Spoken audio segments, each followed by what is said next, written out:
Very good morning to all of you students. This is सार्थक राजा भोज.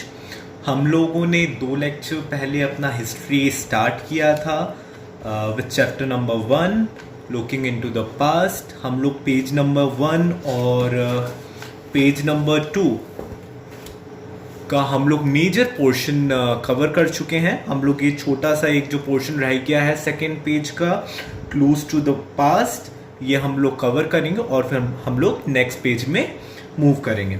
सो हम लोग start करते हैं रीड करना. सबकी उंगलियां लाइंस में होनी चाहिए जैसे जैसे मैं पढ़ा रहा हूं. Right. So clues to the past. Since it is impossible to meet or talk to people of the past, however, there are many other ways of knowing about them. Some of the objects that they used still exist. These could be jewelry, cooking vessels, weapons, and other stone implements and tests. As you all know, जो लोग past में थे, जब मैं बोल रहा हूं इसका मतलब है वो लोग जिनकी डेथ हो चुकी है, या अगर मैं सिविलाइजेशन के टर्म्स में बोलूं तो वो सिविलाइजेशन जो कि पास्ट में तो थी पर अब एग्जिस्ट नहीं करती, जैसे कि हड़प्पन सिविलाइजेशन, मोहनजोदाड़ो में जो सिविलाइजेशन थी वो. राइट. सो हम लोग जो लोगों की ऑलरेडी डेथ हो चुकी है उनके बारे में तो हम लोग उनसे ना ही बात कर सकते हैं, ना ही हम लोग उनको देख सकते हैं. तो हमको कैसे पता चलता है कि हाँ भाई वो लोग भी थे जो कि एग्जिस्ट करते थे उस समय? वो हमको ऐसे पता चलता है क्योंकि आज भी हमको उन लोगों के वो जो ऑब्जेक्ट्स यूज करते थे, वो ज्वेलरी हो या कुकिंग वेसल्स हो या वेपन्स हो, है ना, आज भी वो सारी चीजें हमको देखने को मिलती हैं. अब यहां से हम लोग स्टार्ट करेंगे. Some of the houses and buildings they constructed still exist. उन लोगों ने जो कि पास्ट में थे, जो कि पास्ट के लोग थे, उन्होंने ऐसे कई सारे हाउसेस बनाए हैं जो कि आज भी एग्जिस्ट करते हैं. राइट.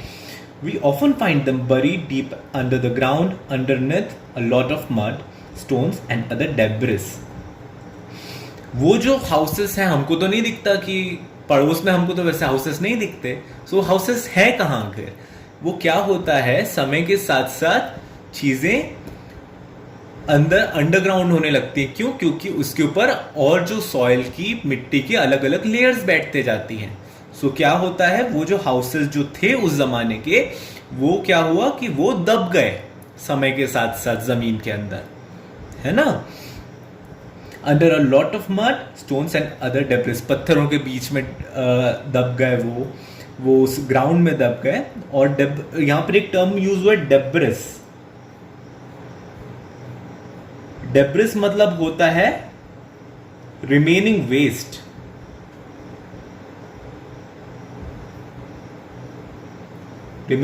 या फिर वेस्ट का ही एक बचा कुचा portion. These objects and buildings give us a lot of information about the people who use them and their life. So ये जो objects जो कि हमको मिलती है उस जमाने की, इससे हमको उनके बारे में काफी सारी important information जो होती है वो हमको पता चलती है. राइट. अब हम लोग अपने नेक्स्ट सब टॉपिक के तरफ बढ़ेंगे. That is archaeologist. इतना बड़ा टर्म है आर्कियोलॉजिस्ट. अब हम ये जानेंगे कि भैया ये होता क्या है, ये वर्ड का मतलब. ओके.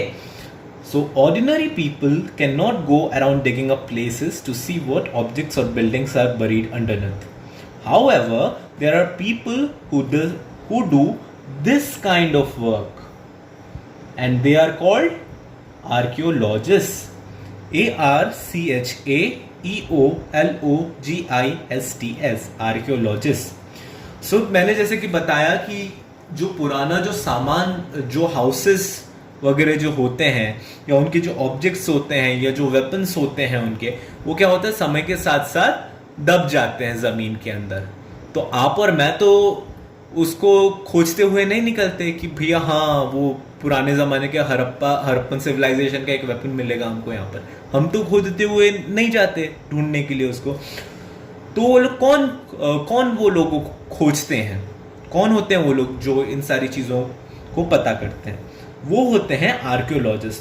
सो यहाँ पर एक बहुत इंपॉर्टेंट लाइन है, who are archaeologist? They are the people who do this kind of work and they are called archaeologists। यहाँ पर जो this kind of work है वो क्या है?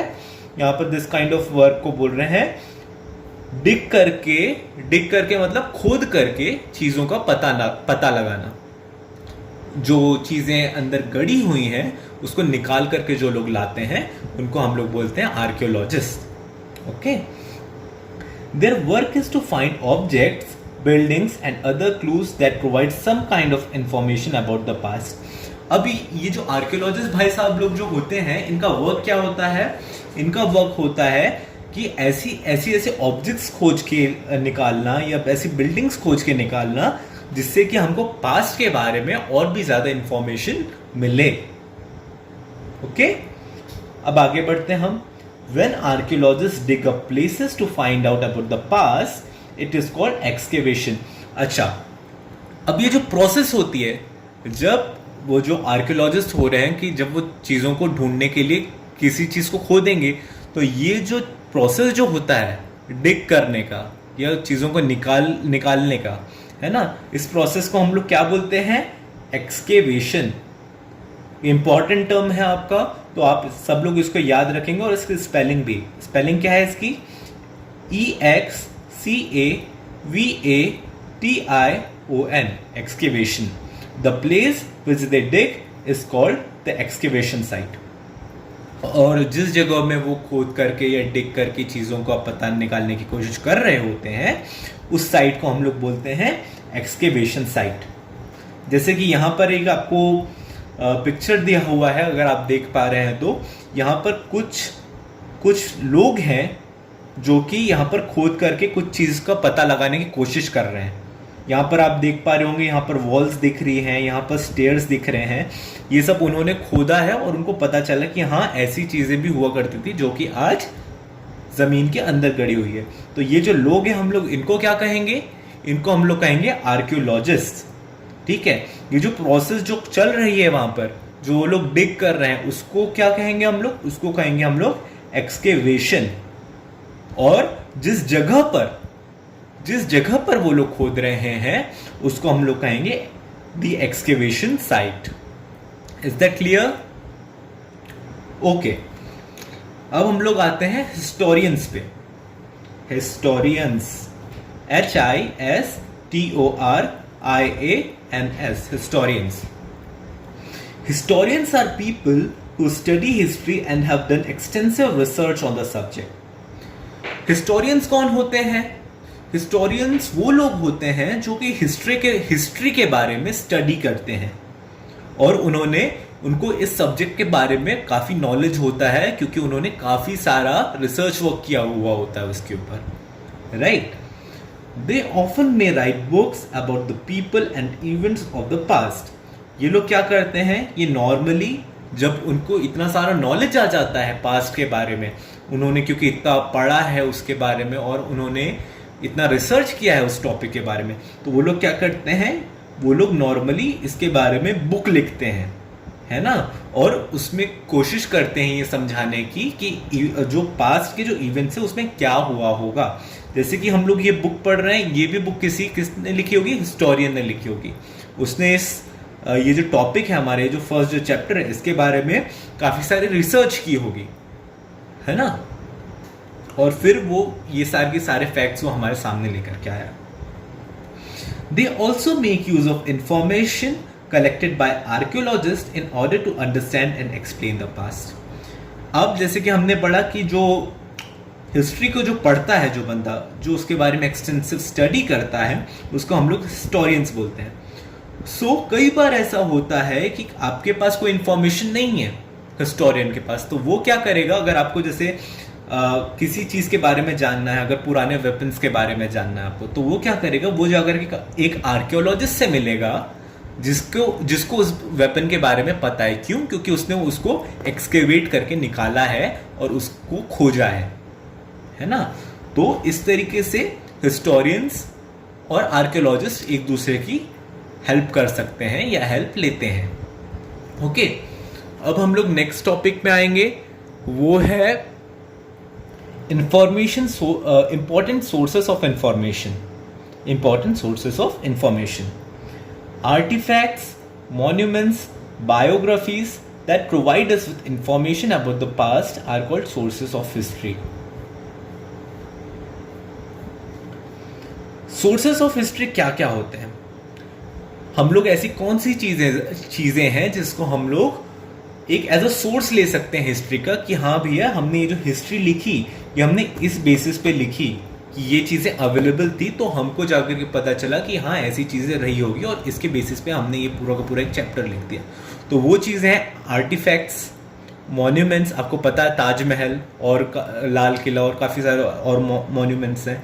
बायोग्राफीज, अपने ऑटोबायोग्राफी भी होती है, बायोग्राफी भी होती है, दोनों में बस डिफरेंस इतना है, जो ऑटोबायोग्राफी होती है वो बंदा खुद लिखता है। मतलब अगर मेरी अगर कोई ऑटोबायोग्राफी है तो वो जो भी रिटन वर्क होगा वो मैंने खुद ने लिखा होगा। बट जो बायोग्राफी होती है वो मेरे लिए कोई और लिखता है। मैं उसको अपनी स्टोरी बताऊंगा, और सपोज जैसे कि आप और मैं हैं, ठीक है, मैं अपनी स्टोरी बता रहा हूं और अगर आप उसको लिखना चाहें, राइट डाउन करना चाहें, तो वो जो रिटर्न वर्क है वो क्या कहलाएगा? वो कहलाएगा बायोग्राफी। ओके, समझ में आया बायोग्राफी एंड ऑटोबायोग्राफी के बीच का डिफरेंस? ओके, तो हम लोग वापस लौटते हैं अपने टॉपिक पे, सोर्सेज ऑफ हिस्ट्री। जैसे जो आर्टिफैक्ट्स होते हैं, मॉन्यूमेंट्स होती हैं, बायोग्राफीज होती हैं, ये सारे हमको इंफॉर्मेशन प्रोवाइड करती है पास्ट के इवेंट्स के बारे में, एंड हेंस इसको हम लोग क्या बोलते हैं? इसको हम लोग बोलते हैं sources of history. Is that clear?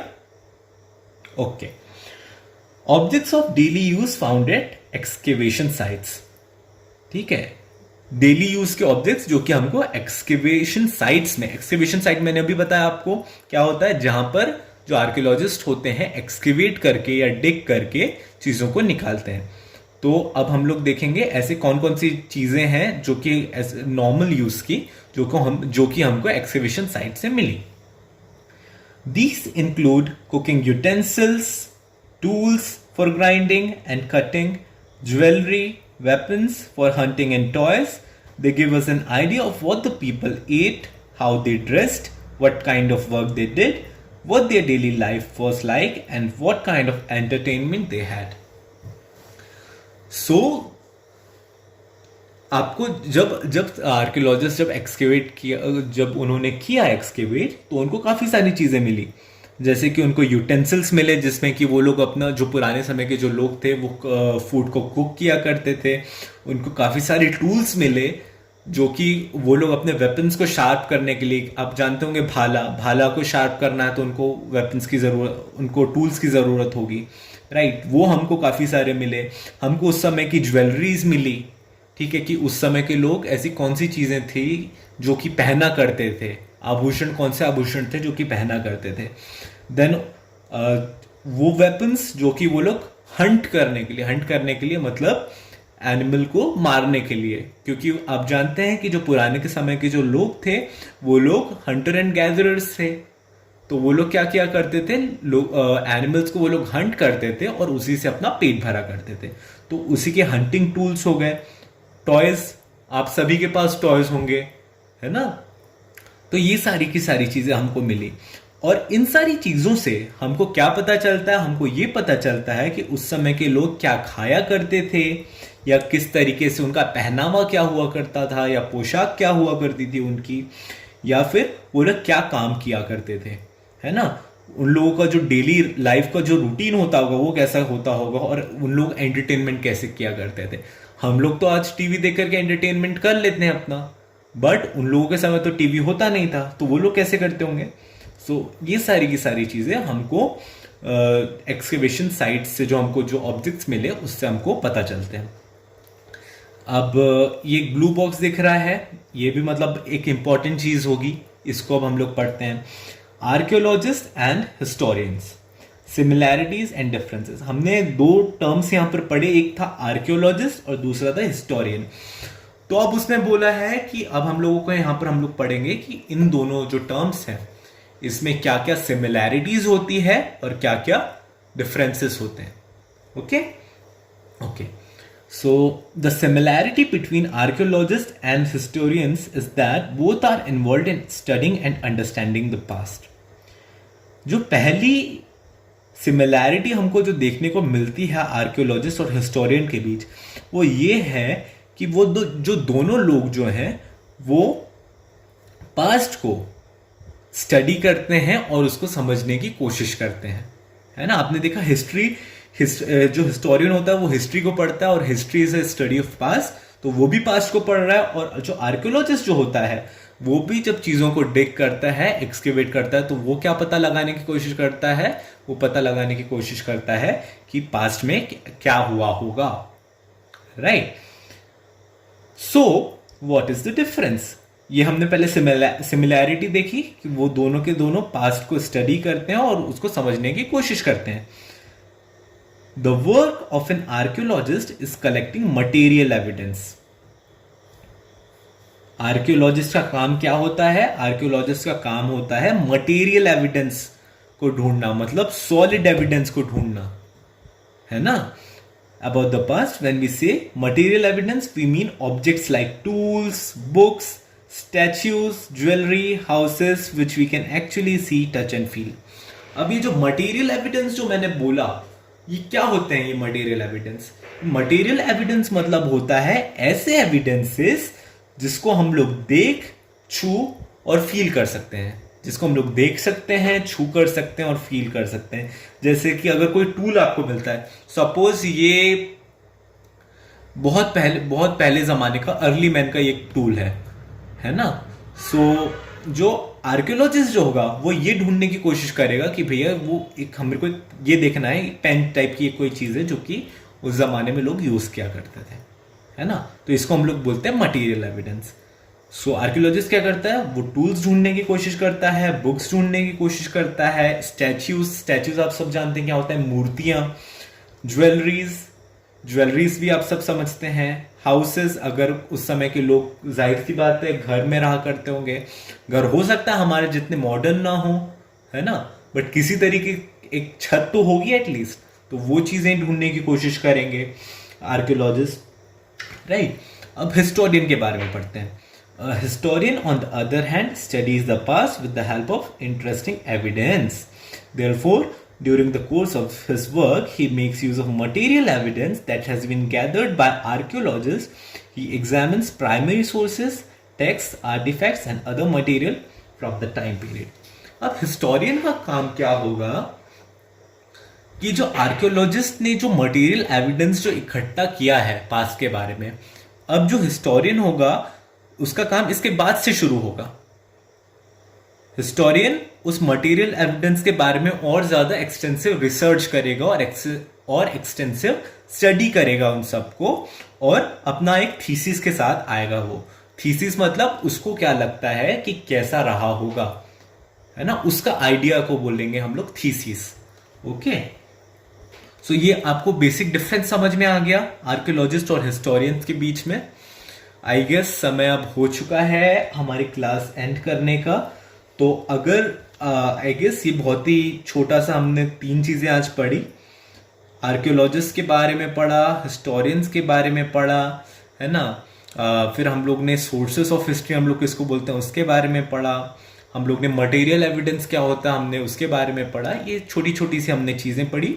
अब आगे का जो बाकी का जो पोर्शन है वो हम लोग नेक्स्ट क्लास में करेंगे, है ना।